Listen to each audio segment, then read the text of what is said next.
आद्यं जगद्व्यापिनीं वीणापुस्तकधारिणीमभयदां जाड्यान्धकारापहम्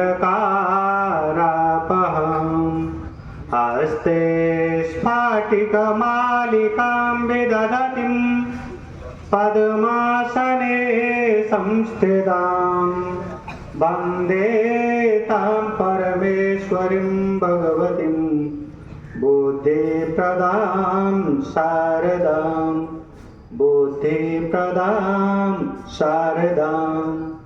माँ शारदे के श्री चरणों में नमन करते हुए एवं आज सभा में मुख्य रूप से विराजमान हमारे विद्यालय के प्राण स्वरूप श्री प्रधानाचार्य महोदय एवं तत्त विषय अध्यापक अध्यापिका और मेरे प्यारे सभी बच्चों, आप सभी के लिए बसंत पंचमी की हार्दिक शुभकामनाएं। आशा करता हूं कि बसंत पंचमी का पावन पर्व आप सबके जीवन में अनंत खुशियां लेकर के आए। सबसे पहले तो हम ये जानें कि बसंत पंचमी क्यों मनाते हैं, आखिर सरस्वती के लिए क्यों समर्पित है। जब पुराणों के मतों के अनुसार हमारे 3 महादेव हैं, ब्रह्मा, विष्णु और महेश। ब्रह्मा को प्रजा के उत्पन्न करने का काम दिया गया, यानी जो भी प्रजा संतति उत्पन्न होती है वो ब्रह्मा जी के द्वारा होती है, और पालनहार विष्णु भगवान है, और सृष्टि के संहारकर्ता महादेव है। जब ब्रह्मा जी ने सृष्टि की रचना करी तो उस समय सृष्टि मौन थी, कुछ बोल नहीं पाती थी, कोई कुछ बोलता ही नहीं था। तो यह मन में विचार आया कि भाई जब सृष्टि पैदा की गई है तो कोई बोलता क्यों नहीं है। तो मां सरस्वती के हाथों में वीणा थी, तो उन्होंने कहा कि सरस्वती जी आप अपनी वीणा को निनादित करिए, आप अपनी वीणा को बजाइए। तो सरस्वती जी ने वीणा बजाना प्रारंभ किया, तब से सृष्टि को एक स्वर मिला। तो ये पहला स्वर था जो वीणा का स्वर था। कक्षा 9 के छात्रों को तो पता भी होगा, क्योंकि पाठ भी है भारतीय बसंत गीति करके, उसमें निनादय नवीनाम अये वाणी वीणाम मृदंगाय गीतम ललित नीतिलीनाम, बहुत सुंदर पाठ है।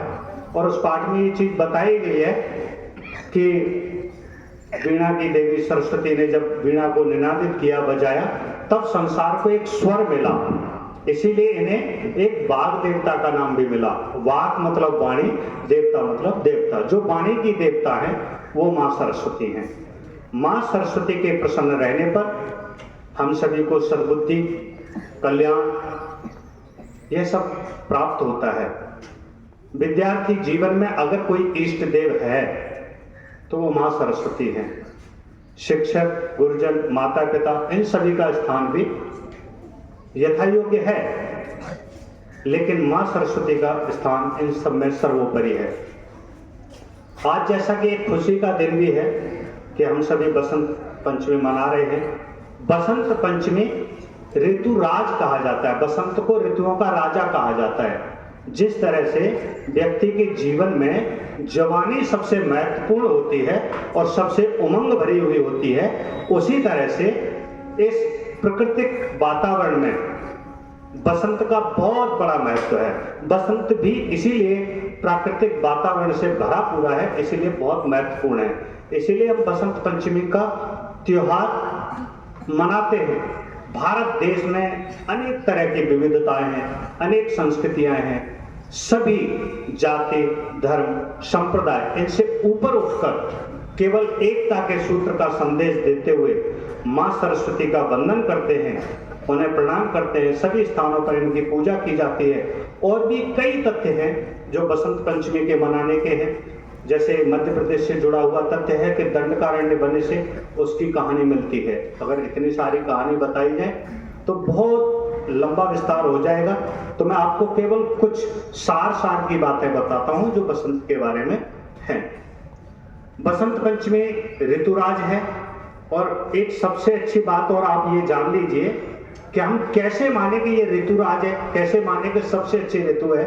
तो आपने देखा होगा कि जो नवजात शिशु होते हैं वो इसी बसंत ऋतु के समय में सबसे कम रुदन करते हैं, यानी वो फालतू विलाप नहीं करते। सबसे कम बीमारियां इसी ऋतु के समय में होती हैं, इसी समय में होती हैं। और मन की जो प्रसन्नता है वो भी इसी समय में होती है। आप सोचिए कि अगर ग्रीष्म का समय होता तो आप यहाँ बैठ पाते? नहीं ना। या वर्षा का समय होता तो बैठ पाते? नहीं। लेकिन यहाँ सभी बड़े आनंद के साथ, बड़े मस्ती के साथ बैठे हुए हैं। ये तो बसंत पंचमी पूरा देश मना ही रहा है। इसके पीछे एक छोटी सी घटना और है, उसे भी हमें नहीं भूलना चाहिए कि गत वर्षों में 14 फरवरी को पुलवामा एक हमला हुआ था। उसमें भी हमारे कई वीर जवान शहीद हुए थे। आज हम सभी मिलकर उन वीर जवानों को भी श्रद्धांजलि सुमन अर्पित करते हैं कि ऐसे देश के वीर निरंतर पैदा होते रहें, निरंतर देश की रक्षा करते रहें और वो हमारे लिए हमेशा अमर रहें। थैंक यू, धन्यवाद।